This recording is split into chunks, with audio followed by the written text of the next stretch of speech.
अस्सलाम वालेकुम students, Karachi world YouTube channel की जानिब से first year physics chapter number 4 हम स्टडी कर रहे थे। तो आज हम चैप्टर नंबर 4 में एक टॉपिक है सर्कुलर मोशन, उसको डिस्कस करेंगे। तो सर्कुलर मोशन क्या है, इसकी डेफिनेशन देख लेते हैं। Motion of body on circular path is called circular motion.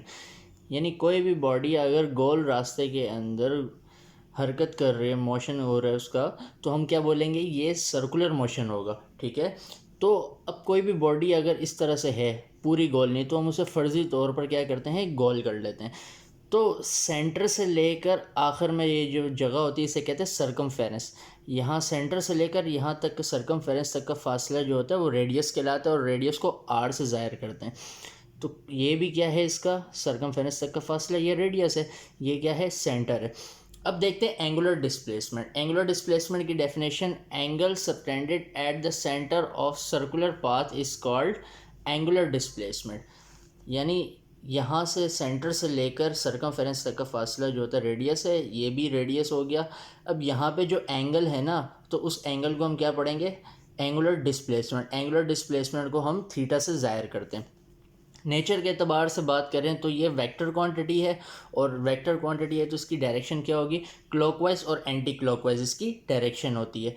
अब एंगुलर डिस्प्लेसमेंट के यूनिट क्या होता है, यूनिट ज़रा देख लें। यूनिट में है, एक डिग्री यूनिट होता है, एक रेडियन होता है, और नंबर ऑफ रेवोल्यूशन होता है। तो डिग्री को इस वाले सिंबल से ज़ाहिर करते हैं, रेडियन को शॉर्ट में ऐसे लिखते हैं, और नंबर ऑफ रेवोल्यूशन को स्मॉल एन से ज़ाहिर करते हैं। जो इसका रेडियन है ना, वो ऐसा यूनिट होता है। अब आर्क डिस्टेंस के बारे में, distance covered by a body on the circumference of a circular path is called arc distance. यानी कोई भी बॉडी अगर कोई सफ़र कर रही है, सर्कुलर पाथ के अंदर मूव कर रही है, तो ये जो सर्कमफेरेंस वाला फासला है ना, देखें बॉडी यहाँ से यहाँ तक गई, तो ये जो हाईलाइट हुआ हुआ है ना, तो ये क्या है, आर्क डिस्टेंस। आर्क डिस्टेंस को आप ऐसे ज़ाहिर करेंगे, और इसका फॉर्मूला होता है आर थीटा। अब इसका यूनिट की बात करें तो इसका यूनिट होता है मीटर। नेचर के अतबार से वेक्टर क्वांटिटी है, इसकी डायरेक्शन भी क्या होती है, क्लॉकवाइज एंड एंटी क्लॉकवाइज। आगे चलते हैं, एंगुलर वेलोसिटी। तो लीनियर वेलोसिटी की डेफिनेशन क्या होती है भाई, सबसे पहले rate of change of displacement is called velocity. तो सेम इसी तरीके से सिर्फ एंगुलर का वर्ड आ जाएगा, rate of change of angular displacement is called angular velocity. Angular velocity को ज़ाहिर करते हैं ये वाले सिंबल से, इस सिंबल का नाम है ओमेगा। तो एंगुलर वेलोसिटी का फार्मूला क्या होता है, omega equal delta theta upon delta T. ये डेल्टा थीटा क्या है, ये एंगुलर डिस्प्लेसमेंट है। अच्छा, अब यूनिट की बात करो तो इसका यूनिट क्या होता है, जो डिस्प्लेसमेंट, एंगुलर डिस्प्लेसमेंट का यूनिट था वो रेडियन था, टाइम का तो सेकंड में ना, तो रेडियन पर सेकंड इसका यूनिट हो गया। नेचर के अतबार से वेक्टर क्वांटिटी है ये। और इसी तरीके से जैसे हम बात करें इसकी डायरेक्शन, इसकी डायरेक्शन होती है perpendicular to the plane of rotation. कोई भी चीज़ अगर इस तरीके से गोल सफ़र कर रही है तो उसका जो एंगुलर वेलोसिटी है वो ऊपर की तरफ होगा। अब जैसे मैं आपको थोड़ा सा डायग्राम के थ्रू बताऊं,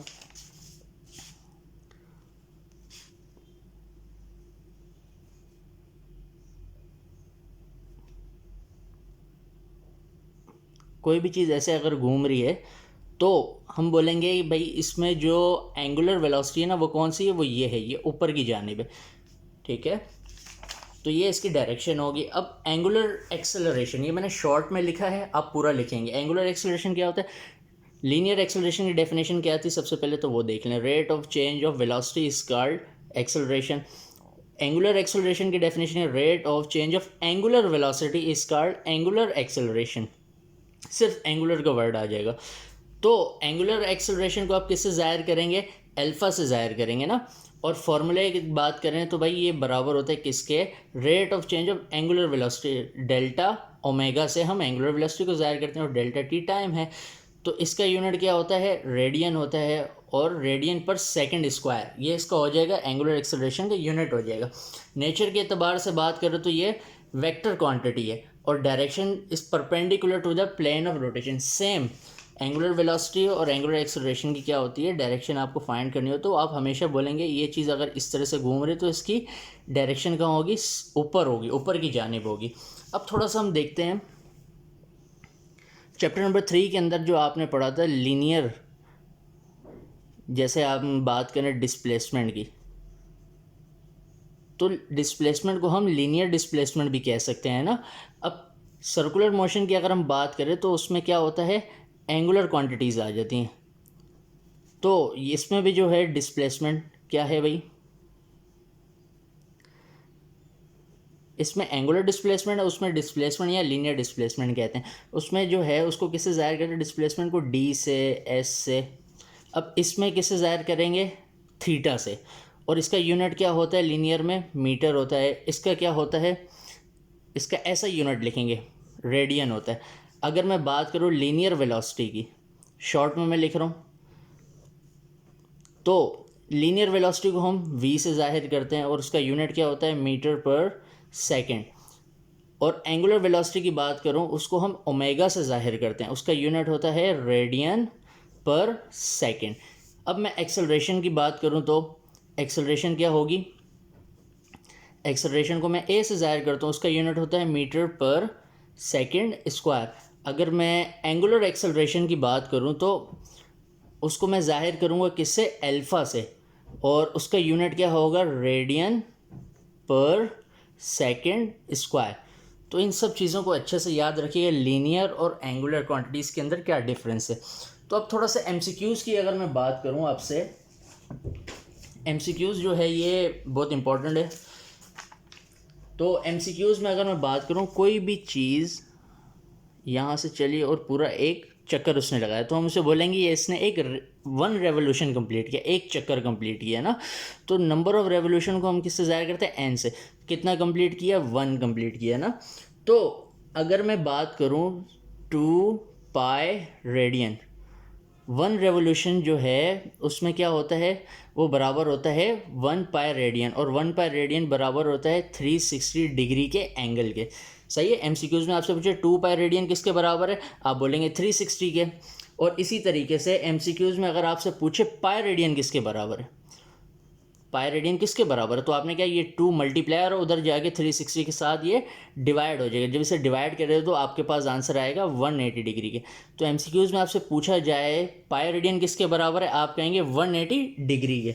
इसी तरीके से आपसे अगर एमसीक्यूज़ में पूछ ले पाई अपॉन 2 रेडियन किसके बराबर है, तो आपने क्या करना है, सिंपल, जैसे आपका 180 है ना, तो आपने 180 लिख दिया। तो 180 को यहाँ पे 2 से डिवाइड किया, तो यहाँ पे भी 2 से डिवाइड कर दें, तो आंसर क्या आ जाएगा आपके पास, सिंपल, 2 1 ज़ा 2, 2 3 ज़ा 6, 2 4 ज़ा 8, 2 5 ज़ा 10, 2 6 ज़ा 12, 2 7 ज़ा 14, 2 8 ज़ा 16, 2 9 ज़ा 18। तो ये आ जाएगा 90 डिग्री। तो पाई अपॉन 2 रेडियन किसके बराबर होता है, 90 डिग्री के। अगर मैं बात करूँ एमसीक्यूज़ में आपसे पूछ ले भाई पाई अपॉन 3 रेडियन किसके बराबर है, तो आप क्या इसका जवाब देंगे, आप सीधा जवाब देंगे भाई 60 डिग्री के बराबर है। ठीक है, तो 180 को डिवाइड कर देंगे किससे, 3 से, तो 60 आ जाएगा। इसी तरीके से अगर पूछा जाए पाई अपॉन 4 रेडियन किसके बराबर है, तो आप क्या जवाब देंगे, आप जवाब देंगे 45 डिग्री के, यानी कि 4 को डिवाइड कर देंगे 180 से। इसी तरीके से लास्ट पाई अपॉन 6 रेडियन किसके बराबर है, तो आप क्या आंसर देंगे भाई, वो बराबर होगा किसके, 30 डिग्री के। यानी सिंपल जो जो रकम नीचे लिखी होगी ना 180 को उससे डिवाइड करेंगे, डायरेक्ट आंसर। ये मैंने डायरेक्ट लिखा, ये आपको मैंने करके दिखा दिया। अब एक और एमसीक्यू जिसमें पूछते हैं मोस्ट इंपॉर्टेंट ना, तो वो पूछता है कि भाई 1 रेडियन या 1 रेडियन कितने डिग्री के बराबर है, तो आप बोलेंगे 57.3 डिग्री के। या आपसे अगर पूछ ले 1 डिग्री किसके बराबर है, तो आप क्या आंसर देंगे, आप सिंपल आंसर देंगे 0.0173 रेडियंस के बराबर है। तो इन सब बातों को अच्छे से याद रखिएगा, इसकी प्रैक्टिस भी करिएगा। आई होप आपको समझ में आएगा। वीडियो को लाइक करें, शेयर करें, हमारे चैनल को सब्सक्राइब करें।